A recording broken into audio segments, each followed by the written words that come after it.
世界万航台拢伫咱台湾新眼界。观众朋友大家晚安，大家好，我是主持人黄平仁。这几天，你敢有开始看一出中国的戏剧，内面讲到飞碟误食，你要纪念白色的恐怖受害者，红帽啊、白帽啊拢伫遐。有的提供情报是间谍，有的是知识分子发展组织。目祖国，赶紧来解救我！这笔笑实在讲袂出车，要安怎写？今仔日四位专家学者斗阵来讨论。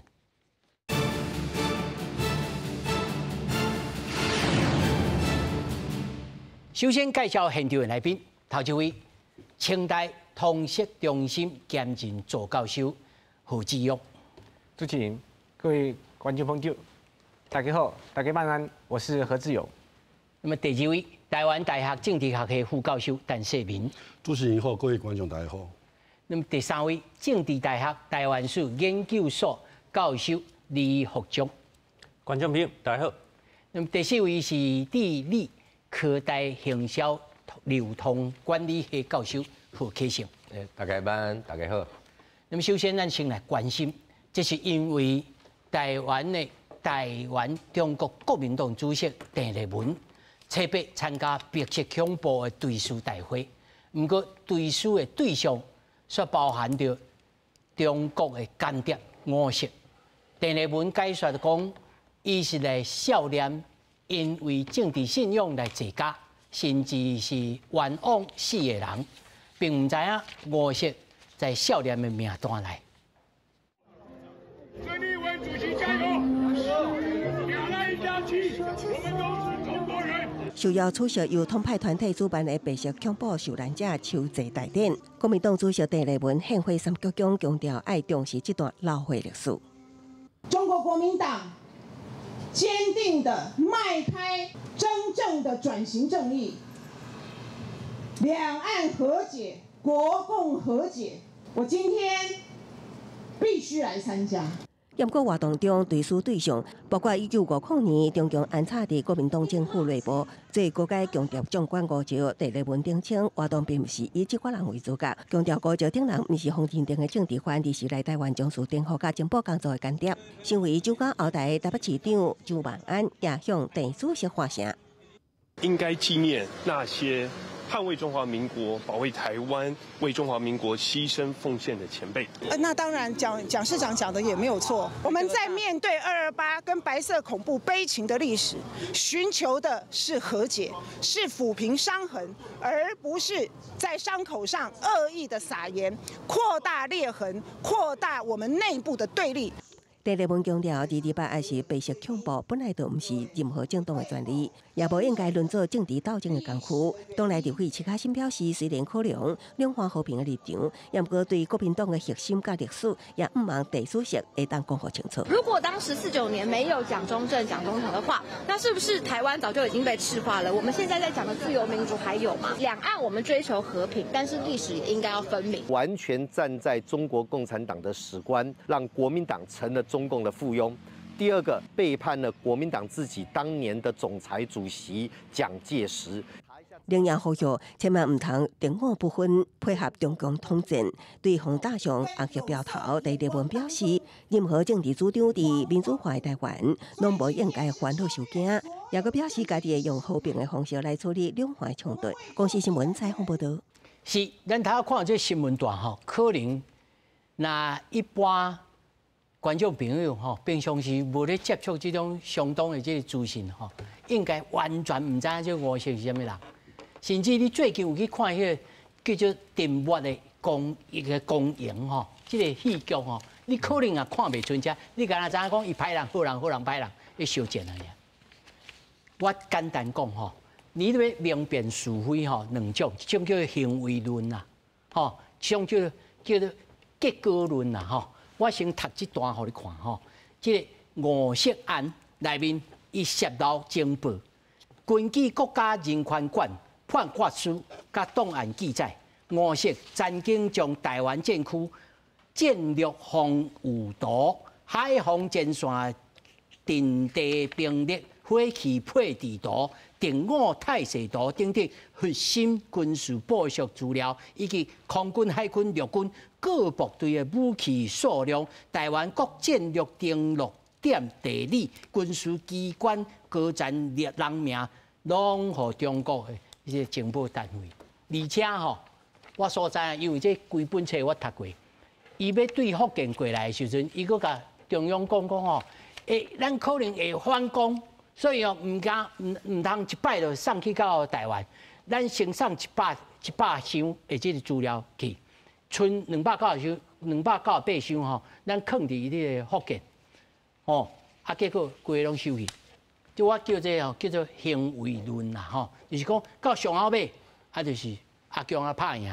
这有绝对性的影响，我相信，就咱各位拢会当来讲吼。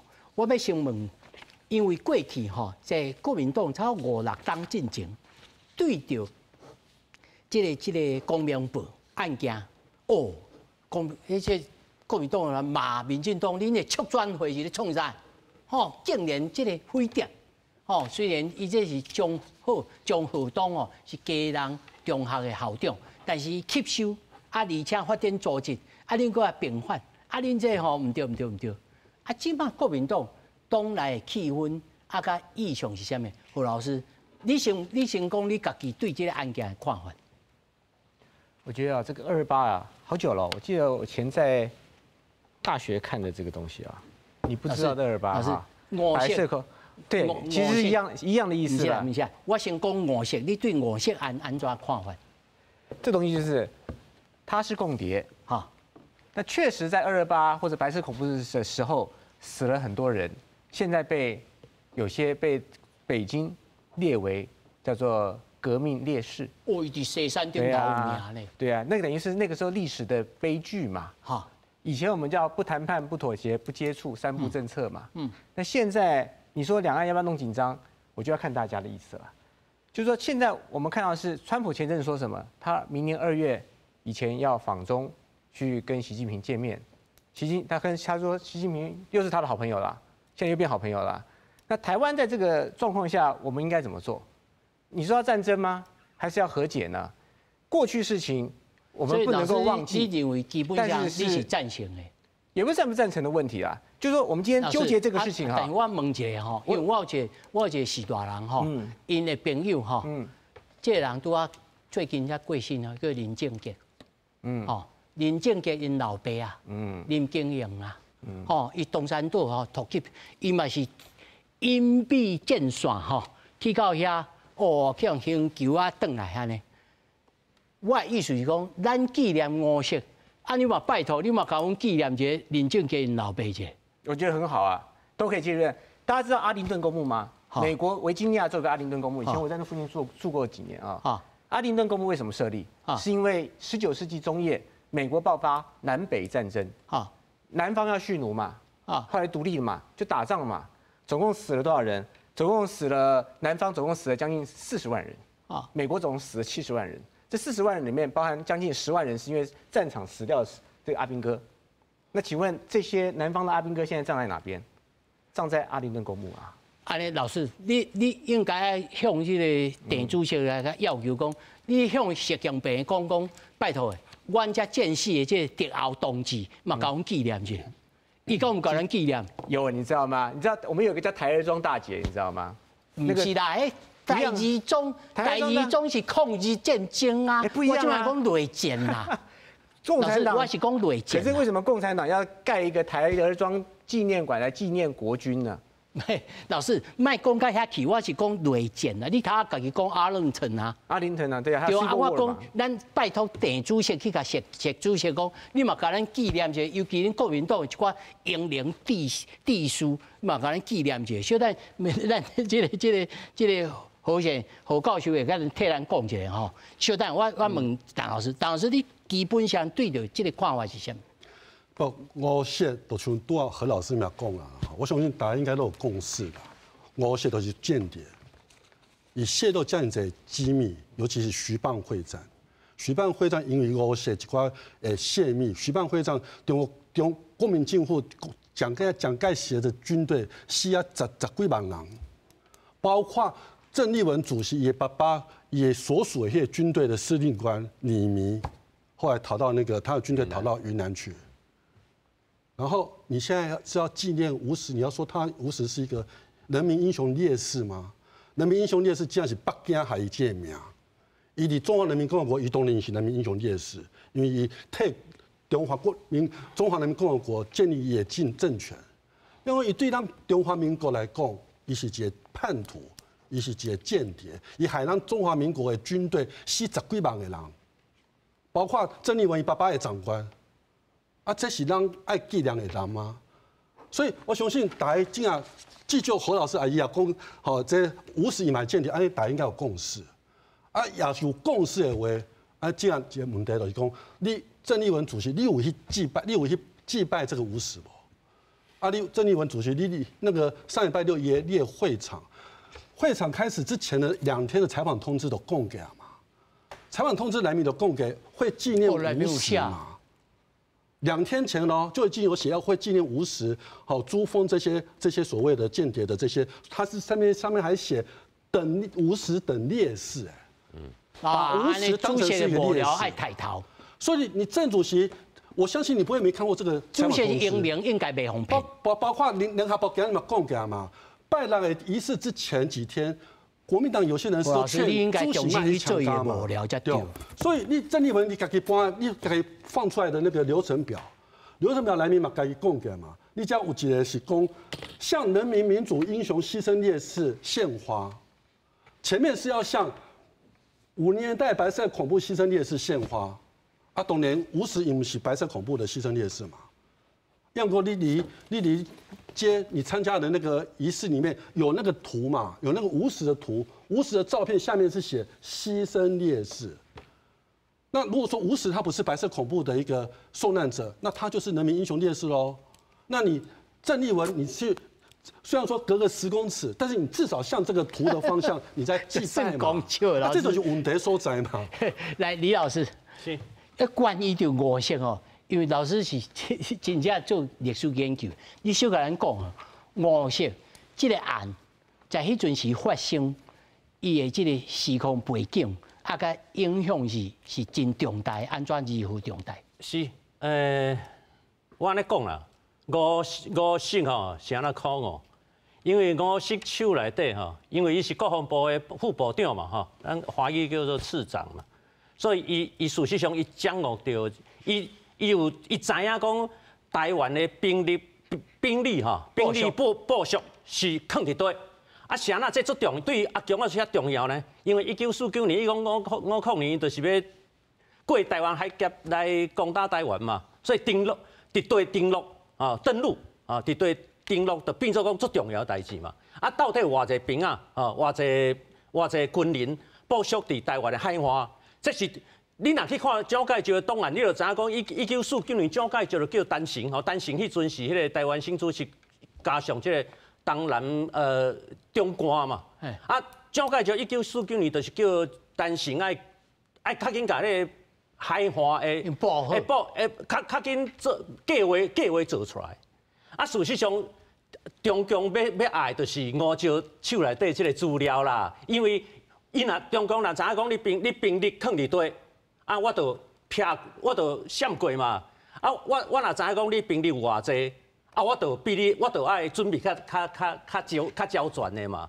所以事实上，我讲5石是安可恶呢？你若讲这个资料，你若讲真正送下中共，无的确1950年伊到，迄是讲尾啊韩战爆发嘛。你若韩战无爆发咧，伊若攻打台湾，伊就知影讲咱的兵力拢放伫，咱的迄个军队拢放伫底。到时台湾啊，徛阿强啊占领边啊。所以我讲5石吼，因为伊的地位重要，伊手内底摕到迄个情报足重要。所以阿强啊，是安那派专门派一个查某飞碟。来联络5石，就是因为伊要爱这样物件嘛。事实上派来这个姓朱的这个朱承之朱峰啦吼，朱峰伊毋是受到这个台湾，你也知影中共迄阵伫台湾的上，伊是单线的对，中共迄阵伫台湾上悬的领导人叫蔡浩贤，事实上蔡浩贤甲朱峰是两条线。蔡浩贤知影朱峰有来台湾，毋过蔡浩贤事实上管袂到朱峰，因为朱峰是直接受这个中共的这个华东局的领导，所以咱也知影讲这个吴钊燮啊可恶行为，迄阵伊手内底伊知影的情报吼，影响到台湾的生死呢，这是对台湾最严重的代志呢。另外一件代志，中华民国军人，你甘愿讲去中共的这个烈士吼，做共产党的烈士，你是安唔想要讲入去中华民国的忠烈祠？我举一个例啦吼，1949年，足侪中华民国的军人想要投降啦，这我事实啦。事实上，像有一个叫这个张世忠的吼，伊去北平嘛，北平和谈嘛，和谈讲的，甲阿强我讲的事实投降嘛。这种人当然我有，毋过我有一个人哦，我举一个，这个人叫赵仲荣哦，叫仲荣啦吼，民良的良，赵仲荣赵仲荣因为北平啦吼，迄阵叫北平嘛，北京嘛，北京啦，北京投降的时阵吼，北京的迄个总司令叫傅作义嘛，傅作义嘛，傅作义投降的时阵，这个就赵仲荣是傅作义的参谋啦，少将参谋，伊拒绝投降啊，伊无要投降，所以阿强甲关伊1年外，上尾1951年枪决啦，伫北京枪决，赵仲荣2018年7年前入世忠烈祠，因为赵仲荣伊的子孙吼，想讲因老爸为着中华民国牺牲嘛，这嘛应该叫习主席甲咱纪念一下。你讲对啊，你来讲两方要和解，你著北京中国习近平，你著纪念一下啊赵仲荣嘛，你若讲无安尼，咱无输赢。你北京你来纪念赵仲荣，阮台北来纪念吴钊，看安尼交啊，你袂无？你莫讲啥物物件，你要偏，甲咱偏对啊？这应该是上简单的逻辑嘛，吼，胡老师，你感觉这五色吼？尤其我看吴老师伫面册顶头写着讲，内面佫讲到这个场合内面，佫讲到27部队，吼，但民中这个代志，你会当小甲咱解说者，你是安怎反对讲？这个27部队，乃至到讲整个这个仪式的过程，你的意见？我个人觉得这个是政治敏感的问题，也就是作为一个中国国民党的主席，我觉得应该要在这个部分上头，包括历史的史观他的站位，他应该要站在什么样的一个史观来看待这样的一个问题？这个是今天郑丽文去前往秋季鞠躬90度的鞠躬，加上献花，会引起这么大争议的一个很重要的一个原因。刚才讨论到非常多有关于吴石，那吴石呢，在包括两岸的这个史料里头，都已经证实了，他就是中国共产党的埋伏或者潜伏在国军部队里面，目前位阶最高的，那参谋总长紧接下来就是参谋次长。目前呐，目前呐，他讲唔知了哦。对，当然啊。那未来或者明天会发生什么事，或者会抓到什么样的共谍，我们当然不知道啊。是目前为止是官阶最高的嘛他为官拜中将啊，所以他掌握了非常多，包括海防啦，还有部队调动啦等等的。那大家不知道有没有看过《沉默的荣耀》啊？那如果看过的话，它里面有非常多史实上头的描述，其实挺真实的，包括他为了胡琏的18军去增援了古宁头大战，而这个情报晚了1天送到共产党的手里，而造成了共军在古宁头的这样的一个进犯的失利严重的失利，他心中的那种悲愤难过。那其实坐实了，其实真的毋庸讨论。他在中国大陆，在北京的西山纪念公园里面被列为是一个先烈，甚至英烈那我觉得非常正常，因为他对于中国共产党当时要进犯中华民国，是提供了非常多的这个极为有力的情报资料。你看看他仅次于参谋总长以下的一个官阶所以他可以掌握到非常有力的这个资讯，对于中国大陆当时对于中华民国的进犯，其实提供了非常多有力的资讯所以这不用讨论。那不用讨论呢，今天郑丽文您可以看到，或者大家都可以感觉得到，为什么他去参加了这个秋季的鞠躬，而一再的去否认了他不知道无实在列。我觉得这个才是可以去讨论的，因为刚才李教授也提供了这个采访的通知，这个采访通知里面提到了包括《沉默的荣耀》里面的吴石跟朱峰等人的那种的壮烈甚至于把他们称为烈士。里头的这个采访通知2段提到吴石的人名跟朱峰的人名如果大家有拿到这个采访通知的话，于是说不知道非常的蹊跷非常蹊跷。那么，所以我个人认为，而且我看到很多的相关的报道，事实上党内是有人去反对他去出席的那所以我个人觉得他还执意因为这个天威难测，所以我不晓得他心里面想什么天威那因为他之前在当选之后也说要所谓的集体领导。那既然有人也曾经提供他的建议说不要去，他执意要去，应该他有他的思考。那他的思考，我个人觉得，如果真正第一个，他是一个历史站位的一个这个错位他不应该去倒记一个对于要消灭中华民国的人，然后去做90度的鞠躬。那对于为了保卫中华民国丧生的人，那又情何以堪呢？我觉得这是最大的一个历史的谬误。那么其次呢，我个人认为，如果在这个行动当中能够要有一些获利的话，第一个就是我觉得对岸的中国共产党会看到他的这样的一个举动，那么也会认为说，那我们把吴石列为英烈，你好像也赞同，那可能会对于两岸的和解好像是释出了一个橄榄枝，但是他所付出的代价却是让我们放在忠烈祠，甚至于是为了保卫中华民国，甚至是为了吴石他泄密而造成伤亡的这些英灵，他们很大的一个践踏跟侮辱。我觉得这个是一个我们必须要去了解的一个事实。老师，我先停一下哈。因为你甲军方的接触吼，你甲这个陆军的军校吼，你的接触真济。你认为军校出身的人对这件代志的看法是什么？这也就是为什么我会对于这个纪凌莲会做出非常严厉的批判，一个很重要的因素嘛。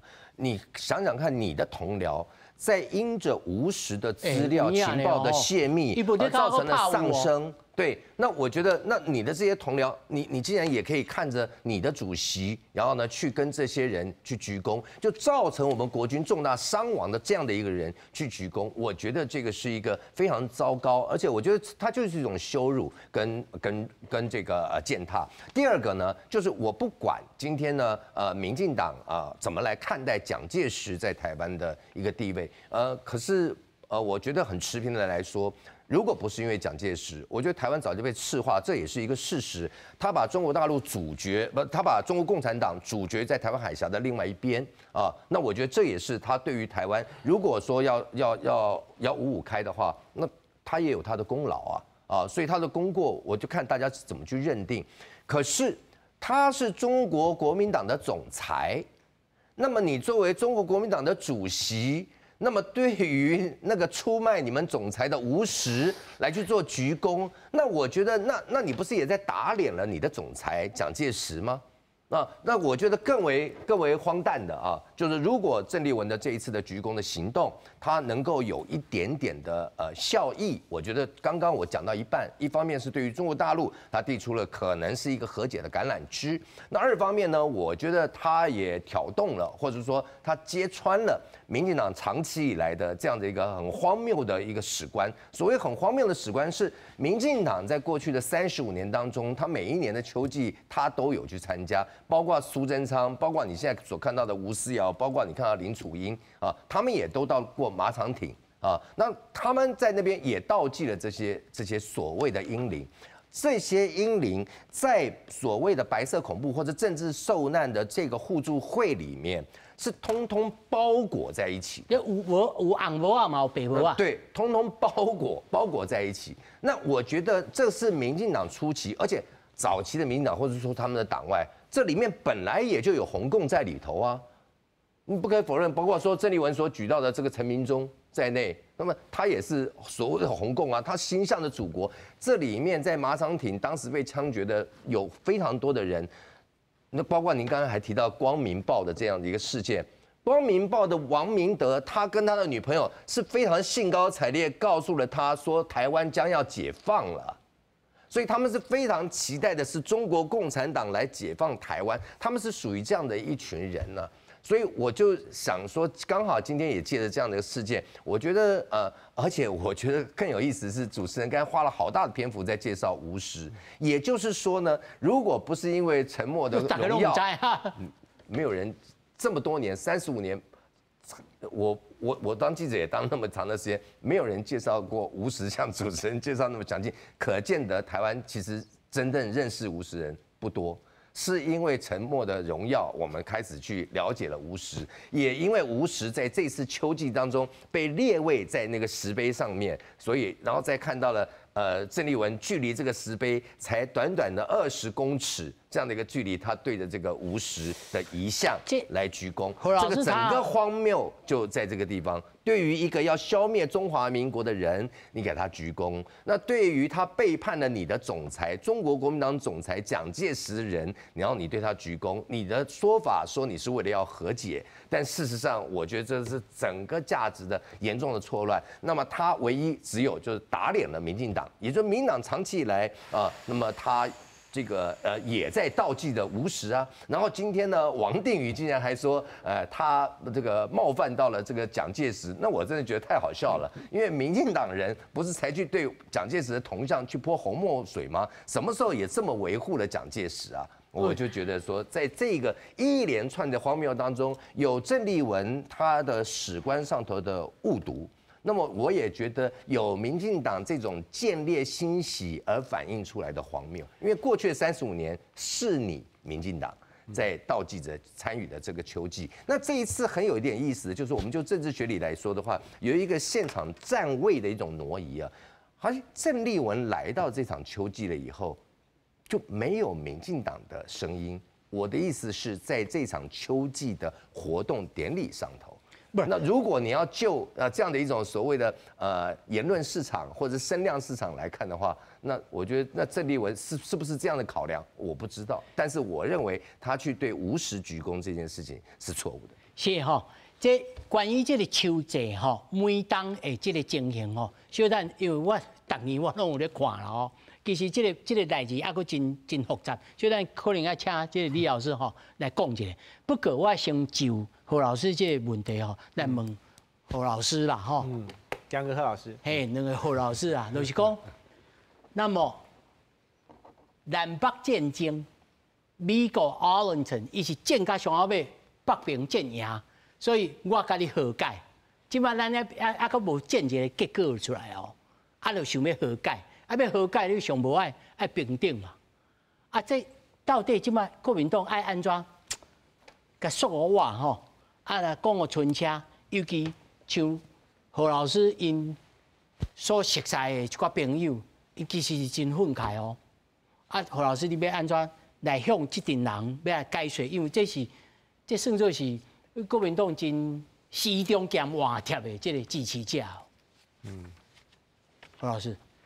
刚刚那个何启生老师讲的，我觉得蛮赞成的啊。就蒋介石其实被民进党耍来耍去，我自己看了也看不下去啊。要么就批评他，现在又说他是反共，可是别忘记了，保台他要的是国家统一啊，民进党不要国家统一。他认为他是中国人，民进党认为自己不是中国人嘛，差别其实很大很大的啊。那就我立场来看，我是觉得因为台湾哈，我们地狭人稠，而且历史比较短，我们常常会陷在过去的这个史观里面。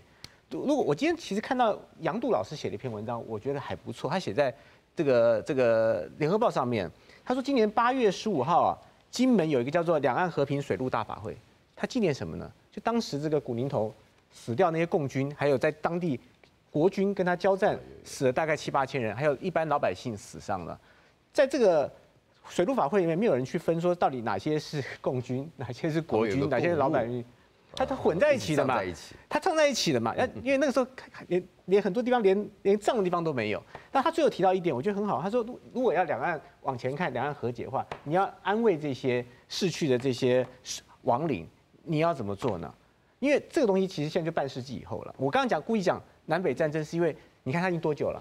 它已经150年嘞。所以你认为邓主席应该办一个法会，来泱。我觉得不用啊，他去那个地方，也许他有他的疏失，但我们不晓得。但是我觉得哈，就是我们现在再去看这个事情，把这吴石，就像刚刚大家讲的，就是说没有这个电视剧，我是没有看了，大家也不晓得吴石是谁嘛。那今天把这东西拿出来讲破了，吴石也不会活起来，他也不会再重新被枪毙一次嘛。不会嘛？那我们今天做这件事情，其实我觉得比较多的是国内的或者政党间或政党内部的政治消费而已啊。因为当我们跳到国际的这格局去看的时候，美国跟中国现在没有在关心这个事情，他们在搞关税，在搞稀土，在搞他们这个东亚的这个布局。然后也许台湾会被出卖，我们不知道会被谁出卖啊。所以我们现在主席根本不应该出现这样代志。我觉得他去反正应该关心这稀土，关心这都要，我觉得都要关心啊，因为他去哈，其实老师，他讲人去关心个太空去啊，因为你刚刚讲说，你刚刚讲说是国民党自己办一个这个，但这不是国民党办的，就像刚刚这个何其胜老师讲一样，这个其实行之有年了嘛。那我只是觉得说，我们到底要花多少时间再去把这些东西拿出来？老师的意思是说，那给他卖讨论下课了，也不是，因为我觉得过去哈很多东西确实吴石现在是被定案了，他是间谍嘛。他是间谍嘛？还有很多人嘛。我刚刚之所以会拿这个东西出来，是因为我大学的时候看李敖写这本书，你不知道的228哦。它里面很有意思。他虽然已经死掉，但是他的做学问的功力，大家没有人去否认嘛，对不对？他用1000个问题来回答。我否认了。李敖学问很差啊。他去1000个问题哦，来帮大家解答到底228死多少人。他其实没有定案，他只跟你讲说大概一个方向，他提出证据让你来做判断。咱把这个焦点哈放在，所以我是觉得，所以我觉得吴石他是其中一个案子嘛。如果这个事情我们还在那纠结，那后面还有其他人。你认为国民党到目前为止，邓主席应该做什么代志，讲什么话，有什么路线应该爱遵守，爱行落去不？这很好。我觉得第一个啊，国民党它本来就是一个反共的政党，它坚守自由民主，但是它跟民进党最大不同是哦，国民党认为两岸应该和平发展，那民进党现在的做法就是要打仗。我今天不好意思，我现在看了一下哈，这个我当然知道大家可能也当过兵了，但是我这一桌大概只剩下我没有厨艺，因为我是狱官，我50岁才能厨艺。真的打仗哈，这边是只有我要上战场哎，就像我在学校带学生一样。现在哈，大3以下的要当1年的兵，每个人哇哇叫啊，这关他什么事情？为什么要战争呢？为什么要战争？他们就觉得为什么要战争呢？你懂我意思吗？所以我就觉得，到底我们在看这些事情，去好像说训诂学这些，或者是有一些大家觉得不太适合的事情，我们把它挑出来，然后跟这个世界的潮流脱轨。第一，我们要做什么？中国国民党应该爱坚持反共。当然啊，反对共产主义啊。反对共产主义。当然啊。第2爱自由民主，当然。第3爱和平，要和平发展。和平跟反战无同款哦。和平跟反战，而且要反战啊。爱反战，和平加反战。日本的哥吉拉70年就是要反战，他要和平，大家知道吗？所以他得奖。和平加反战，这是老师建议国民党应该入驻。但是不应该说要备战，但是要避战。爱避战哦，我这个学问较深哦，所以当我来请这个K成老师来跟咱讲一下哈。来，我先请这个陈老师哈，陈老师，他多少拢讲到民进党这10几档以来吼，我今仔日有一个发现啦吼，嘛不是发现，其实超过5、6天进前，中国国民党的这个文团会还是什么会吼，伊发文来讲，恁是较春车的，恁哪会替这个江河东啊？哦，这家人中学的这校长来平反，这唔对啊！伊这是飞碟啊！这个促进正义转型这项代志，但是我有甲查伊查伊这个平反的意思是讲。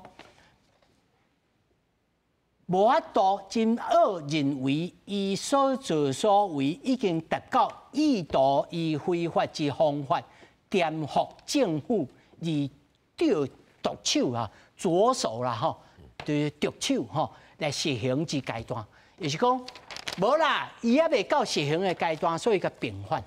我看到的是关于着江河东老师，你认为这促转应该促转到倒位去安尼？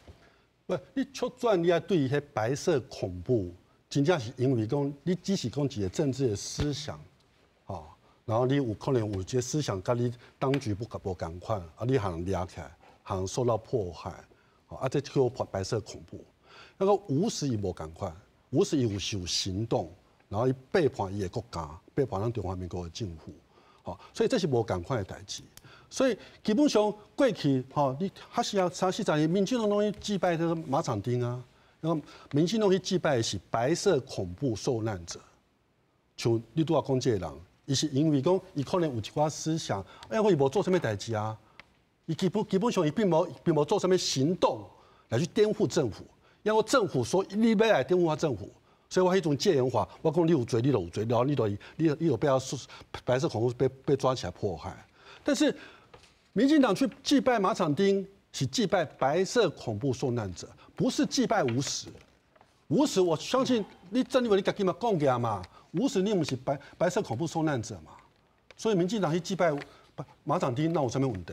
这是正常的代志嘛，因为基本上迄个马场町是祭拜白色恐怖的受难者，既然问题是讲这寡比较统派的团体，他去那边自己弄一个图案，然后公这啊，你除了祭拜白色恐怖受难者以外，你也要祭拜人民英雄烈士，然后把人民英雄烈士、把吴时、朱峰这些弄坑进去，而且这种唔对啊嘛，因为你这是祭拜叛国者嘛，所以我嘛真赞同杜何老师讲的，中国国民党你要坚持你要反共路线，因为反对共产主义是你离中国国民党的党纲内面。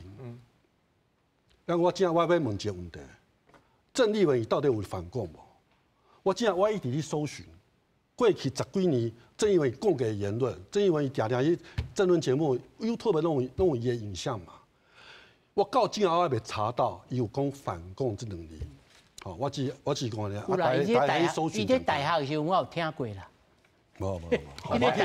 伊在大学的时候，阮学妹我有听过。大家再搜寻看嘛。不只是反共，还反蒋介石啊。迄个莫讲啊，我的意思是讲，其实这真趣味吼，李老师，因为我所知影，譬如讲，我知影5色应该是我咧读册，差不多30几档进前吼，柯雪基老师吼，我的老师啊吼，会甲阮讲过啊，对这个。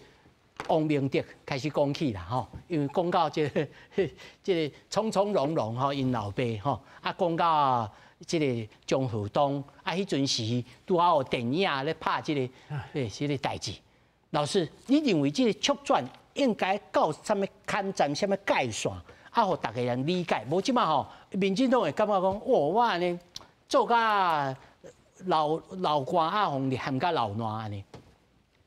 咱先来讲郑丽文啊，好，迄个野百合心，伊坐我后壁，嗨，野百合心，阮是当场几啊千个学生，基本上阮是反对国民党的一大堆政策，哦，包括万年国会，哎，奇怪，伊嘛当咧足紧的哦，啊，不过才30几年尔，我感觉这个人吼。做人吼要有原则，从一而终啦吼，莫安尼定定踅来踅去吼，这位此处不留爷，自有留爷处吼，这位你无通谈，你就走去别位谈。这种政治你不大家吼，大家睁开眼睛看清楚啦，这第一点啦。第2点，请注意哦，钟浩东是老百姓哦，他不是军人哦。白色恐怖是安那？咱30几年哦，咱70几年哦，咱来谴责白色恐怖。白色恐怖把所有的老百姓、军人拢上军法审判，这个敢对？你讲戒严啊，戒严令都安尼规定，啊，你一个戒严38年，这讲实在话，白色恐怖做侪物件吼，是需要去谴责啦，哦，需要去反省啦，啊，唔是讲啊，这所有庆国的人大家拢是无辜的，拢是无罪，哦，这是第一，这点咱来。讲啊清楚啦，啊，而且钟浩东有罪无？钟浩东是有罪啦。哦，啊，是安那白色恐怖要纪念伊，讲实在话，伊受到不公平的审判嘛。你是平民老百姓，你是安受到军法审判？哦，军法审判是最严，但迄个时代是最严重的代志啦。哦，啊，而且军法审判讲实在话，草菅人命啦。哦，这话是实在话。唔过你无实本来你就是军人啦，你犯罪你就是根据陆海空军刑法。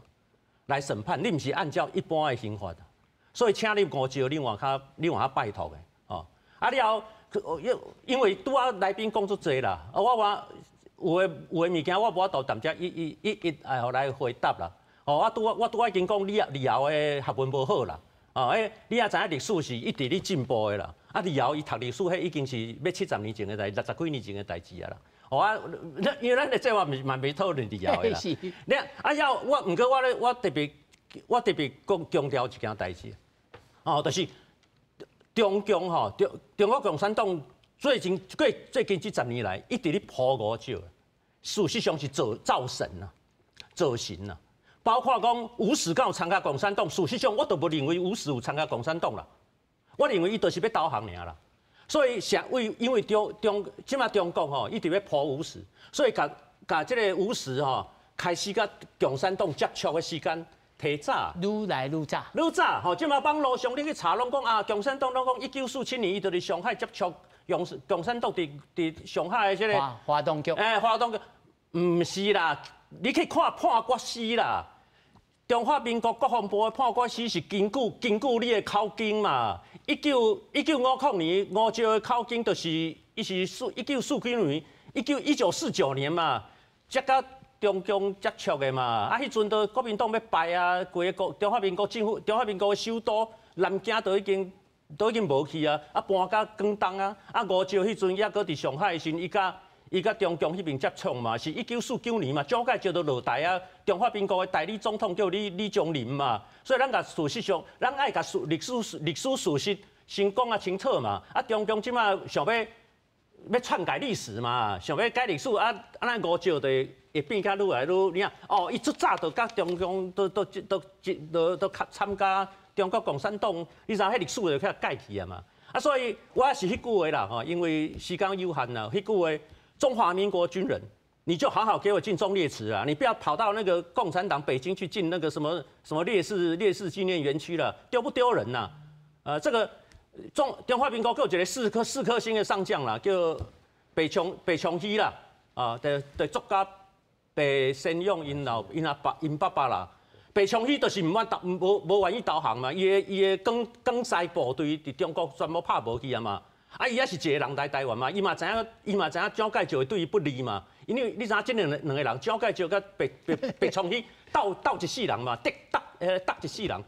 白崇禧也是愿意来台湾嘛，因为白崇禧就是坚决反共嘛。啊，白崇禧伊就算讲伊来台湾，伊会起这个蒋介石可能会控制哦，还是迫害，伊嘛是来台湾，这就是爱讲嘛。我讲中华民国军人哦，你嘛较有站在的，较有原则的，哦，所以maybe 咱有需要较侪时间来讲这个1949年到底是对一个人投降，哦，啊对一个人愿意提供情报给中共，啊，什么人真正为着反共走来台湾，哦，为着中华民国，我感觉讲这种代志，这是欧北袂当，欧北分明的代志啦，大是大非的问题啦。哦，这个我觉得观众朋友还是要弄清楚什么身份呢？啊，至于我们白色恐怖枪决的人2000多个嘛，你说过去这10几年，这个民进党的政治人物去祭拜、去纪念白色恐怖，难道我是为了纪念吴石吗？你去看看人权纪念馆嘛，吴石到现在也没有进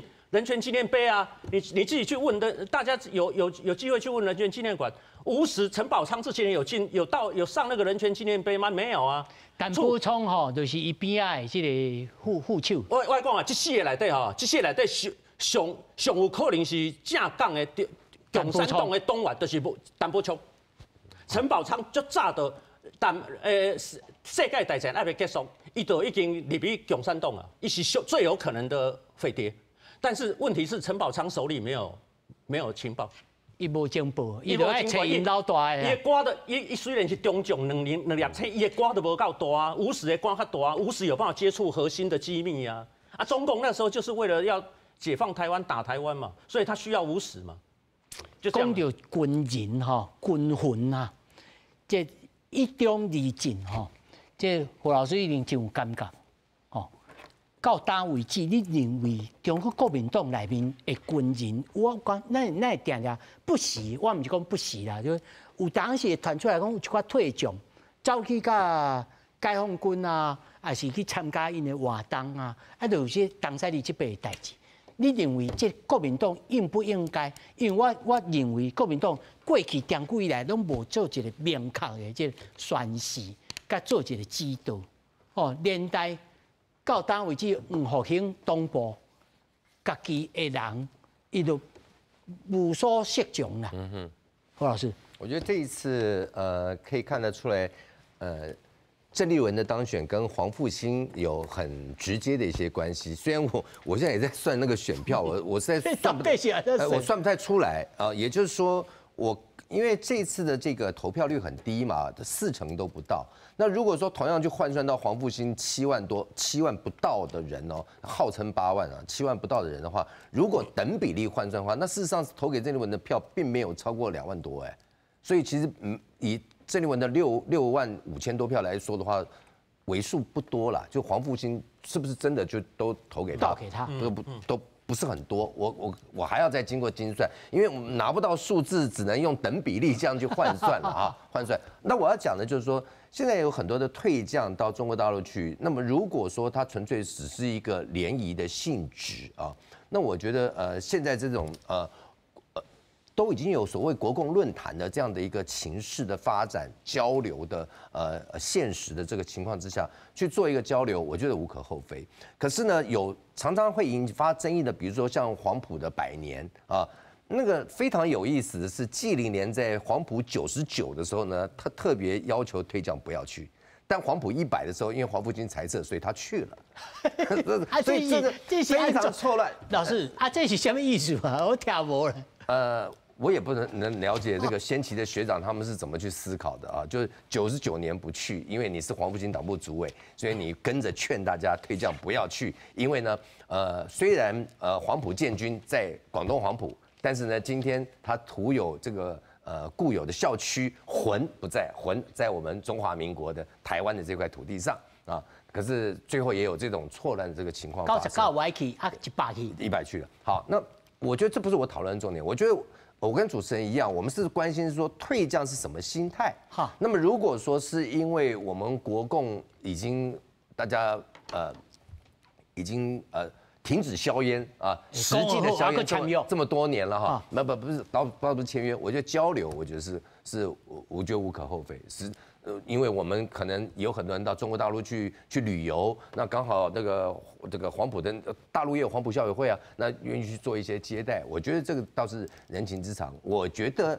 是什么样的一个接受招待，或者是跟中国大陆是不是有什么？你比如说像高安国这种的，那又是另当别论了，是吧？他现在都已经被起诉判刑了嘛。啊，他就是拿了中共的钱，然后呢，在台湾去养了一群这个所谓的兵，甚至于也有吸收现役的军人来提供情报。那我觉得那是完全不同的这样的一个情况啊。可是我要讲的是，其实啊，这一次的这个郑丽文到马场町去鞠躬献花。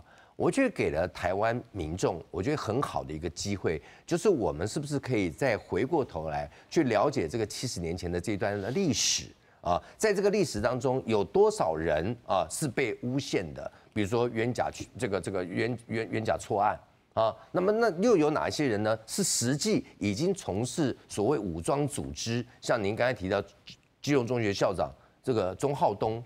那他已经就被证实，他是台委会的这个基层的这个组织里头啊，而且他也已经着手在去做所谓的武装细胞培养啊。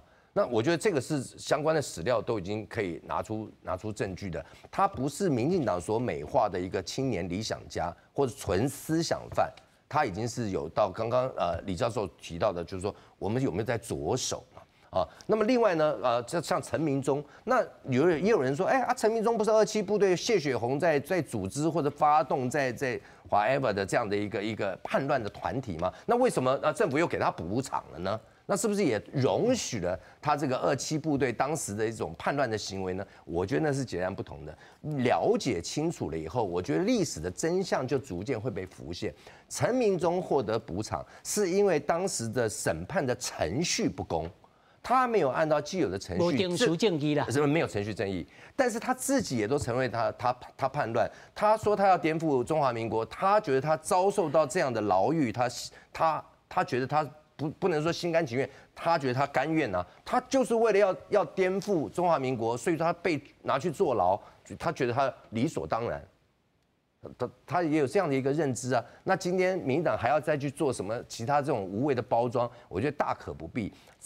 郑丽文的一个鞠躬，我觉得拆穿了这30多年来民进党的一些假象，特别对于所谓的白色恐怖。而且我不太喜欢用白色恐怖的最主要的一个原因，因为我觉得白色恐怖是一个转介的名词。它不是台湾土地原有的一个名词，所谓的白色恐怖。大家如果知道的话，白色恐怖是来自于法国，甚至于是来自于一战的俄国。那么，所以民进党或者当时的党外是借用了这个白色恐怖来否决蒋介石政府在台湾统治的正当性嘛。我觉得大家如果了解了以后，从这样的当然每个人史观不同，如果从这样的一个史观角度来看待后来很多的一个发展，我觉得你就可以找到答案。阿虎老师，你的意思是讲，这是民进党要来反对民进党的史观，但是事实上是不是有人受害呢？所以这个就是冤错假案。这个后来也都有一些所谓的补偿条例，那给予补偿，或者给予民愤上头的这个蒋介石的统治之下所发生的冤案、错案、假案嘛，是有为了保卫如果我们讲的那么的冠冕堂皇，就为了要保卫台湾的稳定发展。所以，而且再加上当时的这个共谍的猖獗，所以为了要去抓共谍啊，所以说这个宁可错杀100，也不放过一个。所以的是不是有这样的一个情况之下？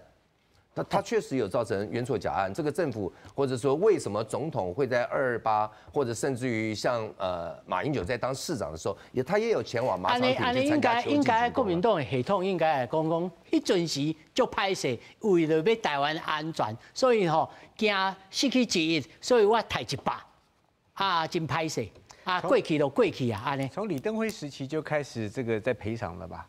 那个时候228，后来我是讲再把国民党的正式的这个文革，还是讲一个精神上的统一啦。因为我感觉，我唔是挑工你看到芳就要插尖落去。我的意思是讲，国民党长久以来其实这嘛是路线之争，嘛是实际上选举之争，那么国民党实在是有必要趁到邓主席就任这摆，因为副主席过去嘛是伫党纪内面在身嘛，是不是应该借一摆好好讨论咱从此以后咱的路线是啥物？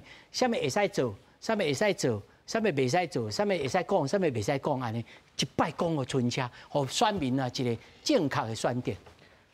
我一直主张国民党应该内部要有大辩论啊，像这个一中各表92共识，或者是一些史观东西，因为你知道吗？你必须在台湾获得执政权，政党存在目的就需要获得执政权嘛。又不是单一议题的倡议政党，所以我觉得在国民党里面，如果能够针对这样的路线进行辩论的话，我觉得是好事的。尤其是在台湾很有意思哦。我今天出门前才看了一下最新的这个政治大学的民调。现在6月份的民调，这国族认同呢，63%的台湾人是认为自己是台湾人而已，这叫 Mono Taiwanese Identity。那可是很妙啊，主张现在独立或未来要独立的，加起来不到26，中间这个地方人去哪里了？所以我觉得这个东西台湾其实还是有模糊空间的。所以我觉得透过这样子的议题啊，不然刚刚这个另外一个何老师就讲的，就让我们去看一下民进党过去做法。另外一个就是说，看这本书的时候，我为什么买这本书？因为那时候我上了台大一个老师叫王小波的课。台湾人与台湾意识，我以为讲台独的，就发现不是，他是红统，他的妈妈就是被在马场町枪决嘛。我觉得我们可以趁这个时候，就为什么我一直想讲美国的例子，所以美国已经过100多年了嘛。那我是觉得趁这个时候，我们应该想想当时这些左派人在想什么？为什么他们要起来把这个政权推翻掉？那现在台湾还没有左派嘛，对不对？应该想想，还有很多社会问题。讨论到有一个共同的靠近了再对民众来好来。我们赞同主持人的，就是我们国内应该要先和解，再来去谈到两岸的和解。如果国内对于很多的这个事物都还这么纷扰的话，来，邓老师。所以和解我中间相信真重要，就是讲咱台湾自己要团结，要团结起来。你来讲要和平，和平其实真简单嘛。你叫习近平卖个卖个派军机、军舰来骚扰咱台湾嘛？你叫习近平刚讲一句话，承诺不会用武力解决台湾问题，安都也是在追求和平了嘛？这样不是讲这样你谴责今下台湾的执政党，讲啊你是民进党你怕囧。这样是你中国你使用武力，你哪会讲必须讲民进党被拍奖咧？你应该是去谴责要使用武力去骗人，安尼才是。来，李老师想要被报很金拍摄。你那边和平分很多种啊，看你要哪一种和平啊？你要香港的和平吗？还是你要乌克兰式的呢？这个我是跟他讲吼，我同意刚刚所有委员的意见呐，也许台湾需要有共识嘛，啊需要对话嘛。不过哈，历史是最复杂的啦，啊，历史是复杂的，所以但是历史你如果没有先知道历史真相。